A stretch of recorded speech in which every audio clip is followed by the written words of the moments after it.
कनिया जल्दी जल्दी हाथ चलावा लो। दिन देखो तो दिन एकदम नहीं खे। अब का करी जब मम्मी मशीन ना होनी गीत गाओ जा बियाह के गीत गाओ जा गाना हो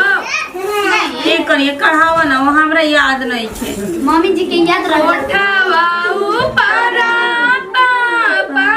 मोरवा बोल रे हो मोरवा बोलिया सुहावन लागे हो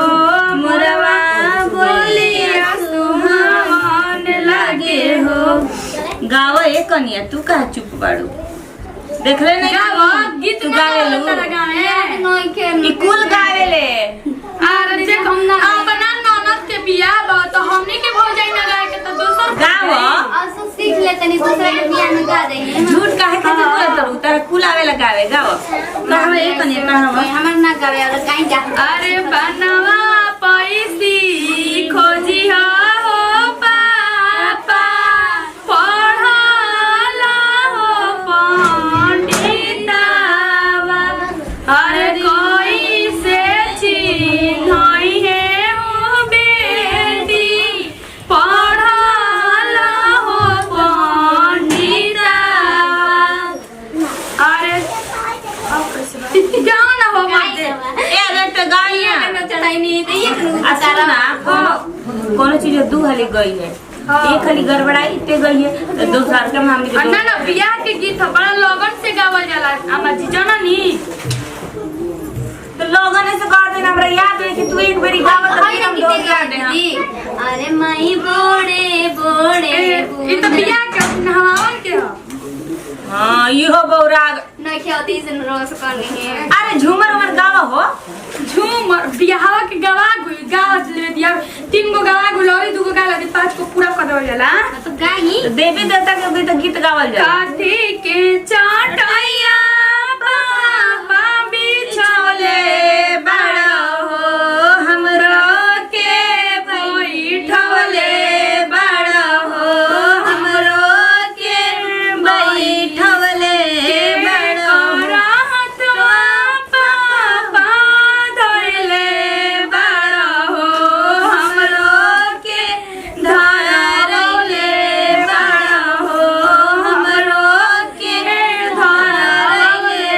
बड़ा हो काठी के कर जवाब तू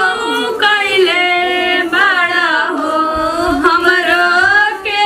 मिसर दड़ा हो हमरो के मिसर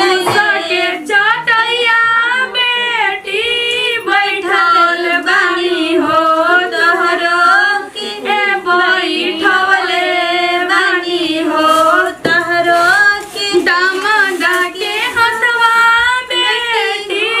धइले बानी हो तोहरो के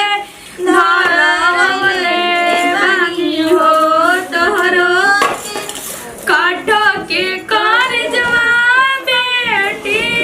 कइले बानी हो तोहरो दियावा बियाह तानी हो सुंदर दियावा बिसर तानी हो। दीदी का तनिया करो से तनी मस्त गाइन आ तू का कहबू गाओ खाली मने ला अबे कहो तो फिल्मी गीत गावे के तो शुरू हो जाइयन मम्मी गाओ रे उहे फिल्मी वाला गीतिए कुली गाओ गाई वाला गीत गावल जाला हाँ। बाप तो का ह बेटी के जौन हल्दी लागेला उ वाला गाइन जतनी गाओ हल्दी के गीत तू ना गा सकेलू हमार ना गावे रनु चलो झूमर गावा लो झूमर गाओ झूमर तावते होई तारा गाओ ए कुल हमरे के कोई देतनी जा तो के गाई गाई तब हो जाई हम तो हनु छोट हनी नु तो छोट बड़े बेटा बाटे छोटे जहाँ तक के हमर लइके के बियाह होता नु तो खुशी नहीं खे और ना ये मम्मी ऐसे मत बोले हम बहुत खुश बानी बुची जी के बियाह काहे नहीं होता खेती आवाज जोग गावा लगी के बियाह में ना गाओ जोग गावा। ये जो डीबा भरल जोगया गइले हो तवारा मंगर के डीबा भरल जोगया गइले हो तवारा मंगर के ई जोगवा हमर मम्मी न जान से ई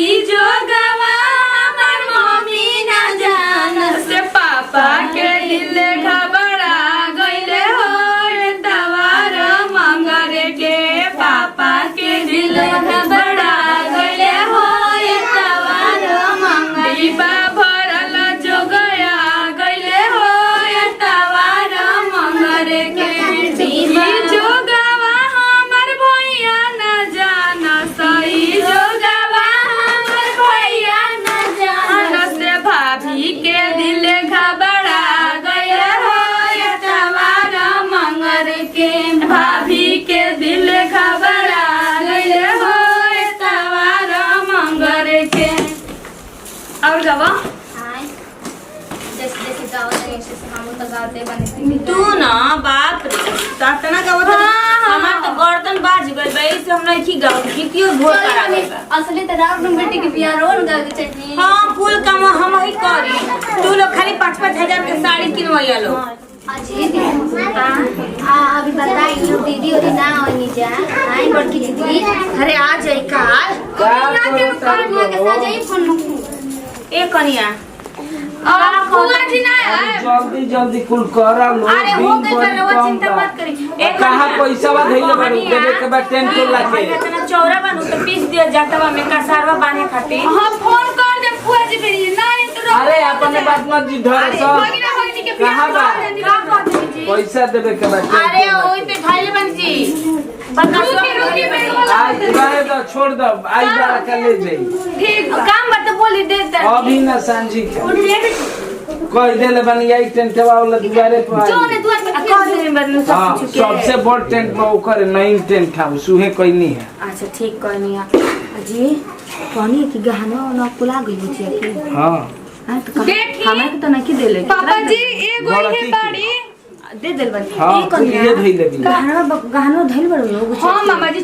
चली मम्मी देख ली रवा विश्वास ना ना हमरा याद ना रही ननद बाड़ी बढ़िया टेंट ले मी ना कि कोनो पैसा ले लो से तना कह दलस कि उ हमर चल गइल होने होने जवार में ओ करले बड़ कोनो टेंट हमर करी सजावट कहीं दे दे बस दूसरा जगह पैसा कि पुचिया कहत रहे कि कौन दुनी खूब बढ़िया चुनरी आइल बा हमें लटकन पे लटकन पूरा लागल रहता जल्दी वाला हम जाके बाजार उ कर छोड़ी ना उ हमनी के किनले को खाली बाबा जी के परमिशन ले ली 5000 के मिला ताटे कि नहीं पैसा धइले भी ले ली हल जा हां तब का एक बदला ही बाड़ी हां ले ली एगो लड़की भी 25,000 हमार रुपया ले ले हम ए मम्मी जी हे कन्हैया के कुलबाड़ी संजी और की देखी साड़ी ये है छोट ननद बाड़ी बाबा जी के बियाह में जिद ना करनी जा लेकिन हमनी के साड़ी जी हमरो पैसा तो चाहिए पियरी साड़ी लुगा चाहिए हां कन्यादान दे खाती मोती जी ना ना सुनी ना कम से कम 2000 की साड़ी किन ले हम अरे ठीक बा जा की बियाह शादी में एक कन्या ठीक बा भाई ठीक बा ठीक एगो लड़की के बियाह होता ही करी हता ना खुशी के दिन बा का भैया लोग नजायज कहतनी जी बिल्कुल आज ही मम्मी जी हमारे एगो ननद बाड़ी बड़ा धूमधाम से बियाह करत नहीं श्रद्धा से आज हम जब पूरी खाए रहो लोग बेटा से कम बेटी ना हो। पूरी बुनिया एकदम मिली चाप के खाए के लॉकडाउन बा में रहो लोग इनके त ना मिलल है भर लगल लेकिन हम तो ठाट बाट से नेवता पे आई लोग पूरी बुनिया खाई लोग। अगर ही हमनी के वीडियो अच्छा लगे तो एकरा के लाइक करी ज्यादा से ज्यादा वीडियो के शेयर करी सभे और चैनल बैठे भोजपुरी जान ओकरा के सब्सक्राइब करी और कमेंट में जरूर बताएं कि हमने की वीडियो कैसा लगा। अगला वीडियो देखे के के घर में शादी ब्याह होखे त मिलजुल के कुल काम कर लेवे करे के चाहिए ई ना कि भौजाई होने रुसली त